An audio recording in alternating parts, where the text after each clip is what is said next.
Thank you for joining us for our philanthropy panel, The Ripple Effect, presented by the Community Foundation of Lorain County. My name is Brittany Lovett, and I am the Marketing and Communications Officer at the Community Foundation. I would like to introduce our panel for today. So we have some amazing philanthropic leaders who are joining our conversation today. We have Cecilia Render, the Executive Director of Nordson Corporation Foundation. We have Cindy Andrews, who is the President and CEO of the Community Foundation of Lorain County. And we have Deborah Thomas, the President and CEO of Philanthropy Ohio. Welcome, ladies, and thank you for joining us. This theme of this conversation is the ripple effect. And when I think about the ripple effect, I think about when I was younger and I would go out to a pond or a lake and I would grab a rock and I would skip it across the top of the water and all the ripples that happened that disrupted the lake. So as we think of 2020, I most definitely think of this as a ripple effect year. We have had the pandemic, we have had social unrest, we have had so many different things that have happened, and it's affecting not only our local communities, but our state, our nation, and even our planet. So I would like to turn it over to Cindy Andrews to start the conversation and really talk about how, as leaders in the philanthropic realm, how are we dealing with the pandemic and the other ripple effects that are happening, and how do we move forward? Cindy? Well, Britt, thank you. And thanks to folks joining us this morning. Cecilia and Deborah were so appreciative, as well as our Women's Fund joining us for the latter part of the program. But this LeaderCast conversation really started several years ago. And as we think about the ripple effect, how do we come together as a community and how do we as women support each other? The first time we did this, we had a local author. A couple of years ago, we had our female college presidents in Lorain County. Yes, there are 2 colleges, and yes, there are 2 female college presidents. And then just a year ago, we focused on our 4 healthcare executives. And so we're just delighted to continue the conversation because at the Community Foundation, we know it really is about people who care and causes that matter. And if we could go back to that March timeframe and just think about where you were mid-March, and schools are closing and our nonprofits are trying to figure out how do they continue forward. And we were in the middle of a board meeting and literally we're able to come together and talk about, what is that most immediate need and how do we have an impact very quickly. And thanks to a very generous donor, we were able to look at the work of Second Harvest, our local food bank, to support so many food pantries. But the only reason we were able to do that was because there was a system in place and philanthropy in particular to support nonprofits during such a challenging time. So I think of that as just one example where a community foundation who is very regionally based, focused on the needs in Lorain County, and yet continuing to try and have a sense of the pulse of a community that's very different from one end of the county to the next. And yet, how can we be as responsive to those needs? And so one of the first things we did, and I have to thank Cecilia for this, and I'll turn it over to her after this quick comment, but we were able to bring together 8 funders, and starting with the Community Foundation with an initial investment to create a COVID response fund. And so what we were able to do was provide grants of up to $10,000 to local nonprofit organizations who really needed help. They needed some form of assistance.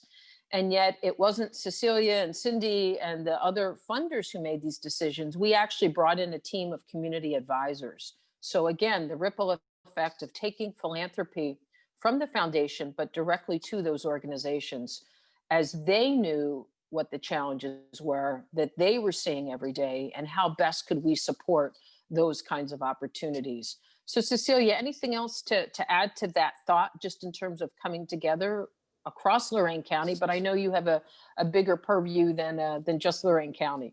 Right. Thanks, Cindy. So what Nordson had to look at was not only our headquarters in Lorain County, but we also have facilities in 20 locations across the country, plus internationally. So then we were looking at the COVID, it was like, okay, we know we have to do something here, but we also need to do something in all these other locations. So I guess that's that whole ripple effect. So yeah, so we're here, but it's going out, and so we use our employee base a lot of times to say, where do you think the money should go? Who in your communities are the ones that are going to need those funds? And so some communities had COVID response funds. And so we were able to support those across the country. But some communities were like, well, we don't really have one. And so what they did was those employees picked those organizations that they felt would make the best impact on their community. So some of them gave it to the food banks. Some of them gave it to their local United Ways, wherever they felt that those funds were going to be able to do the most for their communities. So for us, that ripple effect is, okay, so it's the foundation, but then it's also that larger employee base. Then it's also that employee base reaching out to that community. So again, it keeps going on and on. And so as Cindy said, that's what we kind of do as funders, is we have to know kind of what effect what we do is going to have and how it's going to ripple out to everyone around us. And so again, I have a little different perspective because we were a little broader base. But what we try to do is in the communities where we are, we try to be the local base. So we work with the community foundations and with the local people, just so that it's not coming from Ohio to tell people in Colorado or California or Massachusetts or anywhere how they should spend their funds in their community. So again, it's a may look a little different in each community, but again, it's something that we feel is important to have that employee be able to say, this is what my company is doing in my community. And so I guess that's enough to kind of start with, and then I can kind of turn it over to Deborah to talk about statewide, what happened. Thank you, Cecilia. And yes, we saw similar responses statewide through our network of funders across the state. Many COVID response funds being enacted, being able to pivot and be responsive very quickly, and not only thinking about how did foundations respond by changing their mode of operation, are thinking about how are they learning, how is that ripple effect going to take us into next year, a year of recovery and transition, and also into future years, because maybe we're learning something through all of this, and learning that our responses can be quicker and more on the ground and more engaging, like Lorain, with community members, helping to advise and make decisions. One of the things I'll also share that was a great ripple effect through our network was the opportunity to come together and create the Ohio Collaborative for Educating Remotely Fund, and basically funders coming together, pooling their resources with a match of 3-to-1 from the state to allow nonprofits to apply for funding to then help where they were struggling most with educating remotely, whether it was technology or the training on educating through technology. And again, having that kind of impact, quickly come together and quickly be responsive. I know the first round of grants went out last week. I signed all those checks, and it was so great to see that it was going across the state, and there's another round that's available now. Well, and I would add to that, Deborah.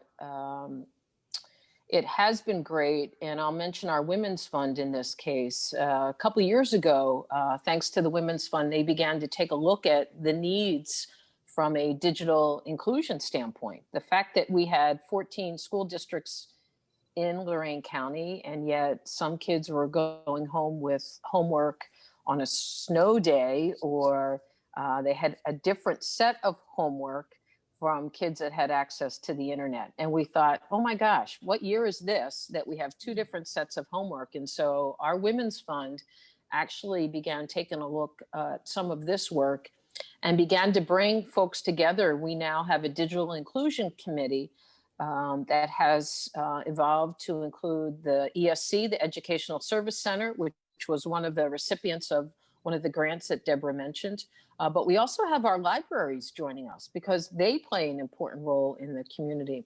But thanks to the Women's Fund and bringing this topic to the forefront pre-pandemic, so that when something like that does happen, the Community Foundation of Lorain County, other funders are able to contribute to that.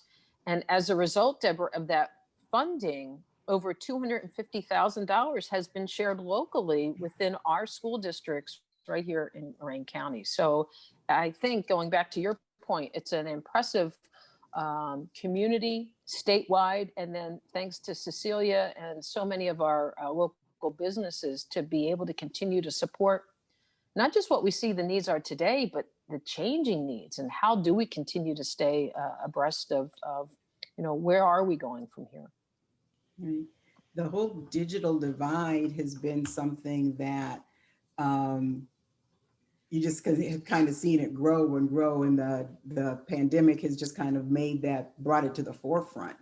But it's been an issue for a long time, because I know I got a call from the Cleveland schools, and they were saying, we have all these students and they don't have internet, they don't have any laptops, they don't have anything to use, but they've been sent home to be educated. And it's like, okay, so then what do you do about that?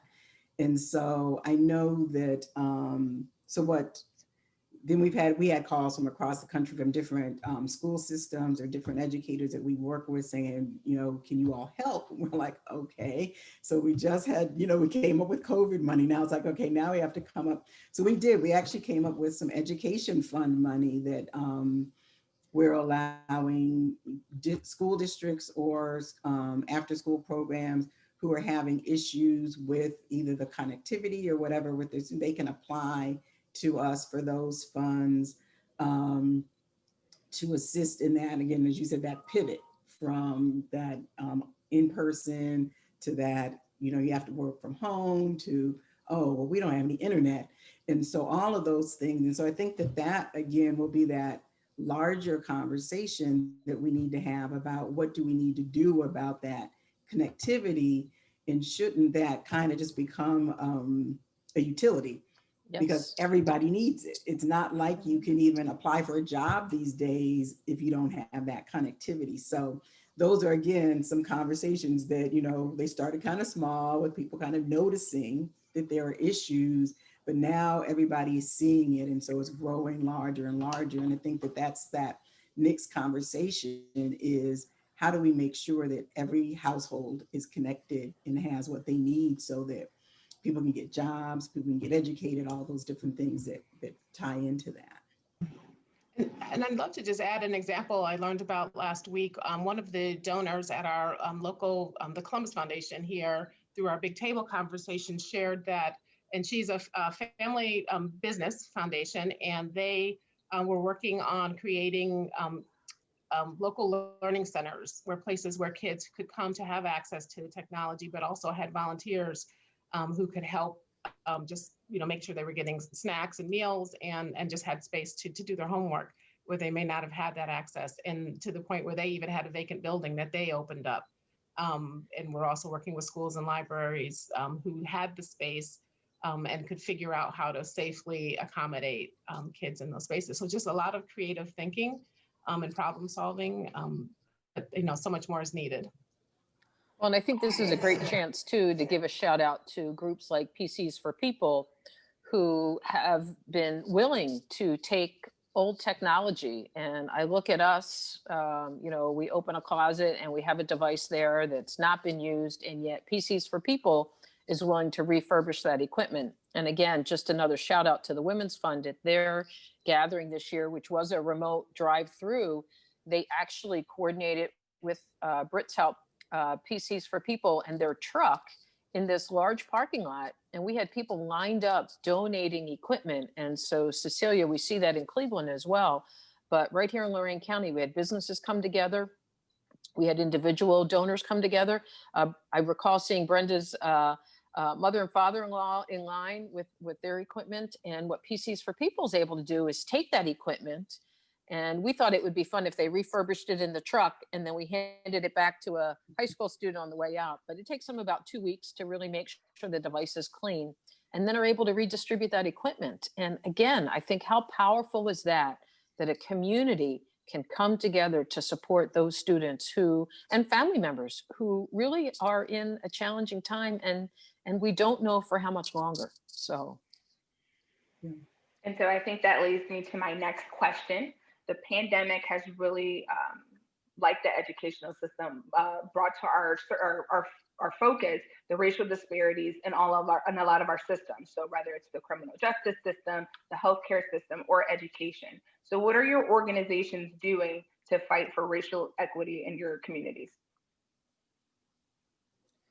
Well, I guess, Cecilia, I could start, and then Deborah, have you comment in terms of statewide at the Community Foundation. Probably about a year ago now, we have been investing locally in communities for the last several years with local neighborhood initiatives.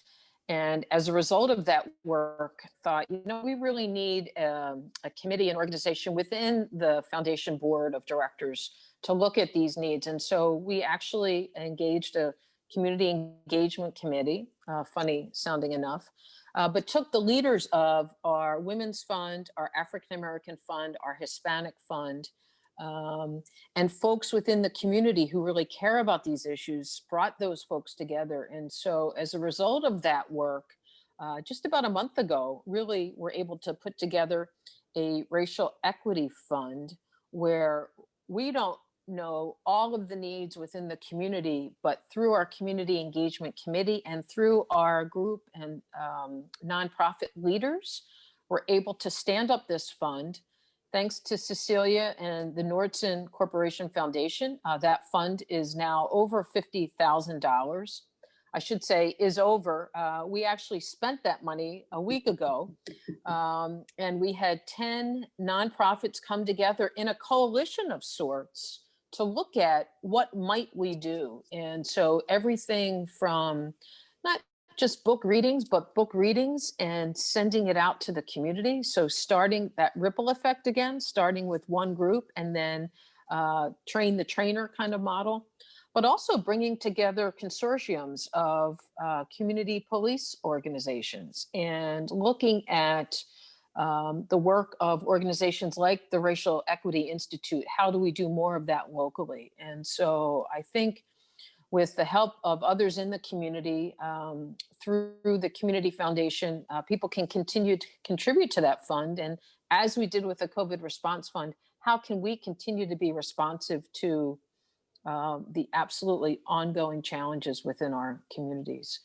But Cecilia, maybe some other thoughts in terms of your work, not just in Lorain County, but in Cleveland and other places. So I guess for me, we have two different levels. So I work for a corporation. So we have our own kind of racial equity issues that we kind of are looking at internally. And so we've just started an Inclusion and Diversity Council that we're looking at issues internally and how, so we've had a book club around, and it was open again because it's virtual, so anybody could kind of call in from across the country. So we did a book club around Just Mercy and kind of just talking about what that brought to people and what people thought and how people felt. And I was kind of surprised at how open people were to discussing their own kind of racial equity journeys. We had one man who said, it was a white man who said, I have no one in my circle who is a person of color. So I don't even know who to go to have these conversations with. And so again, so it's kind of trying to open up and let people know that, it's okay, own it, and then, figure out what you need to do about that. And so we just had another speaker who also, I think, just spoke at the Urban League also, Deborah Plummer, who diversity and inclusion is what she's done her whole life. And I've known Deborah for probably 30 years or so. And so she's back in town. And so she did a session for Nordson employees about how do you use that privilege in leading diversity. And so we have our own internal kind of thing we're taking, but then we also we're partnering with an organization out of Georgetown called New Strategies.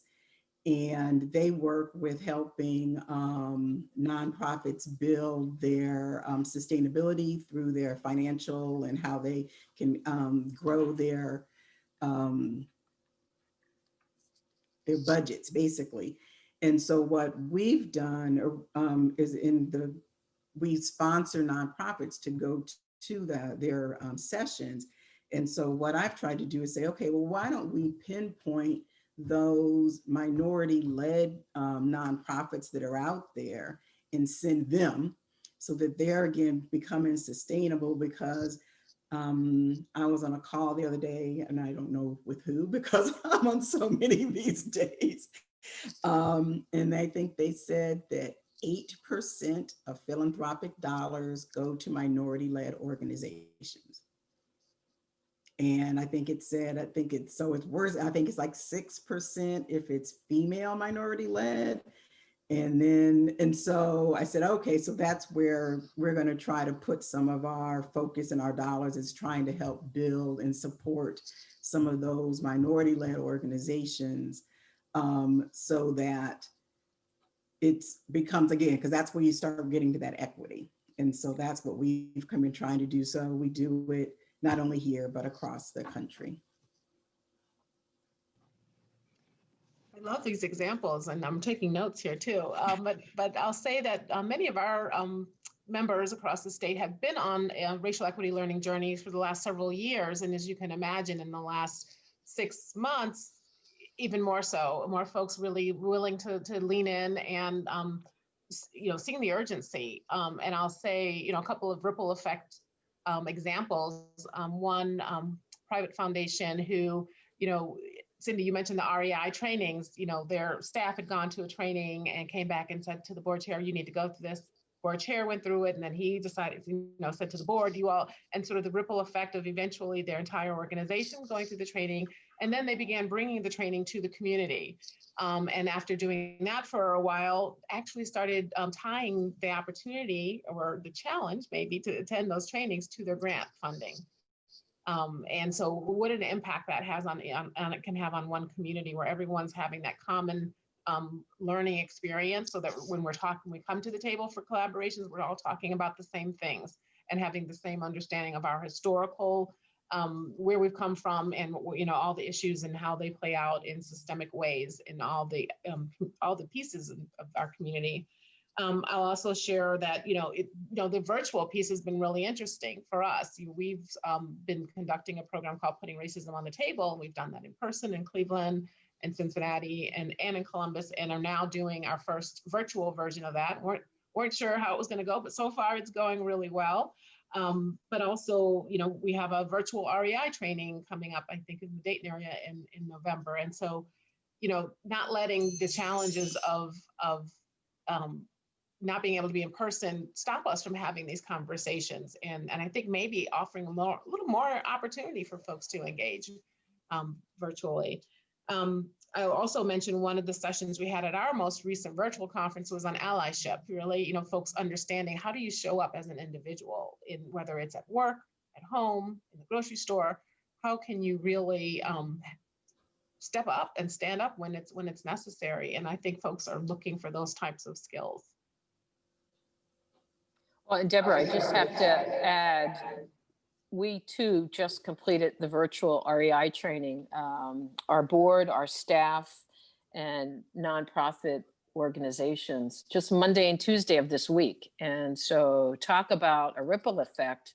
We had our African American Community Fund meeting last evening, and the folks that had joined us were just so blown away by 2 days. And yes, it is 2 days of Zoom, but the impact and the time and the gathering. And so we will be very intentional about doing that in 2021 again.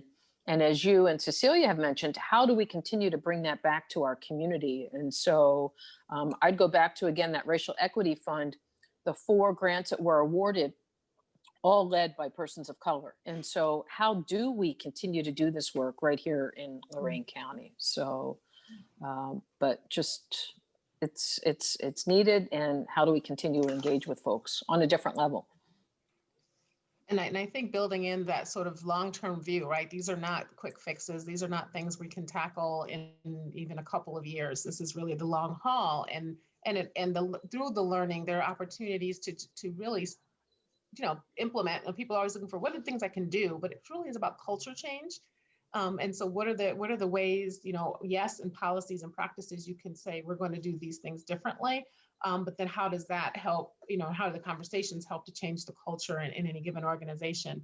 We actually went through with our counterparts across the country last year an assessment, racial equity assessment, and it gave us a benchmark on sort of where we see ourselves doing our external work, but also our internal work. And it allowed us to see that, oh, well, we're doing great things externally. We're okay internal, but we could be doing more internally. And so we actually have a staff working group right now that's looking at, coming up with a plan for what we'll do in the coming year. And now I'm looking at that same model because we're also working with our counterparts across the country in learning cohorts around racial equity. And so I'm looking at that same model. How can we bring that to Ohio and to the funders in Ohio so that they can, have an assessment, take that data and then be able to create work plans for how they're going to do their internal work and their external work. One of the things I'll say is though, I think prior people were sort of waiting, let's get the internal done so that we can then do the external. You can't do that. You've got to just do them both at the same time and own it and trust and invite people to learn with you.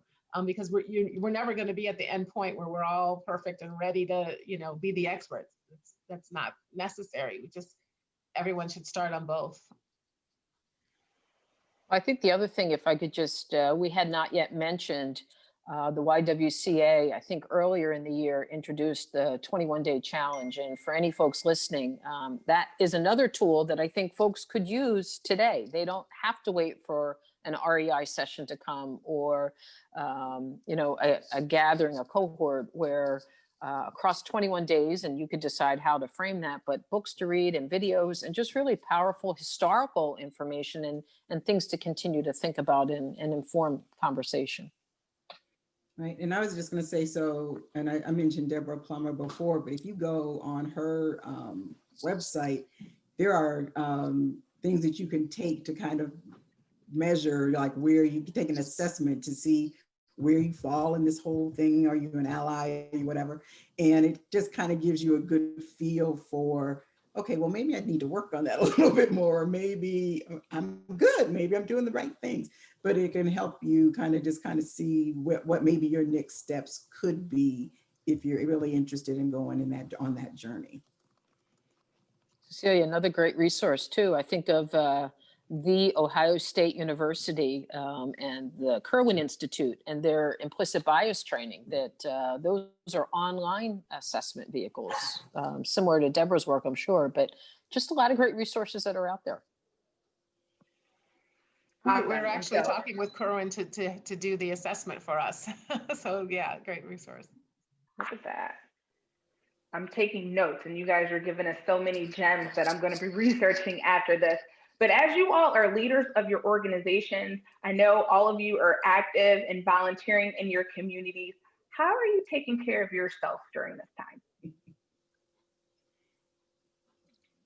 Cindy, you want to start? I was just going to say, I'm looking outside and it's raining this morning and I have two lovely dogs that I just love to walk every day. And even on a morning like today, to be able to say, I'm going to get outside, I'm going to do that. I have a dear friend who sent out a little update this morning. She was looking for a dog coat for her new puppy. And I'm thinking, dog coats, not in the Midwest. So I do think being able to be outside, and I think we're so fortunate to have the metro parks and just to have gorgeous spaces. We have a lake that we can walk to, and just to really take that time. I like to start my day that way. And then at the end of the day, just do some reading and some non-email, non-screen time to just, I think, just get away from that sensory overload, especially during Zoom, where we can just all be on screens, just too many hours. But I will turn it over to what I know are some big readers in the crowd, Cecilia and Deborah. Well, I actually try to start out my days with a nice walk. I do live off the metro parks. But now that it gets light later and later and later, it's like, okay, I think I might have to adjust my walking time to the afternoon or maybe lunchtime. So that's kind of how, since we became homebound, basically, I've just started, I said, okay, the doctor's like, oh, you need to do 10,000 steps a day. And I was like, okay, well, she didn't tell me that was like 4 miles. So, but I made it. I got to my 10,000 steps a day. But so that's how I would like start my day. And then, I'm on the computer pretty much most of the day. And then in the evenings, I turn off. I had a call like 6:30. I was like, I'm not answering that. And then people, and I said, if it's not something that has to be taken care of right then, I'm not doing it till tomorrow. And so you have to take that time to say, I'm turning off, because we are working from home. People are like, oh, well, then you can work all day. Well, no, I can't. I was like, then that's how you get the burnout and everything else. But I read a lot. And everybody always asks, oh, what are you reading? And they think that you're going to say something, profound. But my line is always that I live reality. So I like to read about magic and, stuff that doesn't really happen. So I think I'm on my like 7th or 8th book of this magic series that I've been reading. And then right now, because it's the month of Halloween, they show all the old like Hocus Pocus and Halloween Town and all those things that I watched with my kids growing up, and they're on every night. And so I'll sit in there and watch, a little movie or something. But yeah, so I try to turn off from work by like 6 o'clock. And it's like, okay, this is home time. I'm going to cook some dinner. I'm going to talk to my husband and my son or text with my daughter. But you have to turn off, because that's the only way you're going to be able to kind of replenish your energies. Well, and I'll add, and I'm a bit challenged because, when the workday is done, I feel like I have 3 other part-time non-paying jobs. I have kids in 2 different schools. And they're also in a local chapter of a national youth organization, but it's really a moms do all the work. And so I feel like I'm always on meetings and doing other things, and particularly because, being a mom of 2 African-American kids, right now we're addressing, how racism is showing up in their school environments. And so that has been something where I've come together with other moms, particularly every weekend we've been meeting. And so one of the things we started doing, we meet on Sunday afternoons by Zoom. We started meeting Saturday mornings to walk. And so sort of that, trend I hear is getting out and walking. We've been to several metro parks. We went to one, and then last weekend we actually opened it up. We had a couples walk down at Clear Creek, which is just absolutely beautiful and challenging hike, very up and down. And but just being in nature and being, social distancing even though you got to wear the mask while you're walking, but you can, just have that fellowship with other folks who are kind of in the fight together. And so I'll say that's probably been the best thing about, just really having to take the time, when I think prior to COVID, I was just running all the time, activities. Since we had to stop so many outside activities, being able to just say, okay, what's important, and just getting out and walking has been great. I don't know when it gets cold. I'm not a huge fan of walking in snow. I guess I'll maybe get some new boots. You have to walk at the kind of mall.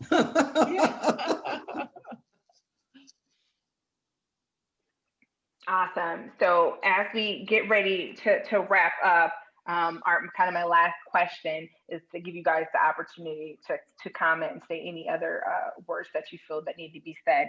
But as we keep moving forward as a community together, and we figure out what that new normal is, what's the biggest thing that comes to your mind to tell our community, to tell potential grantees, to tell our youth in our community? What's that message for them?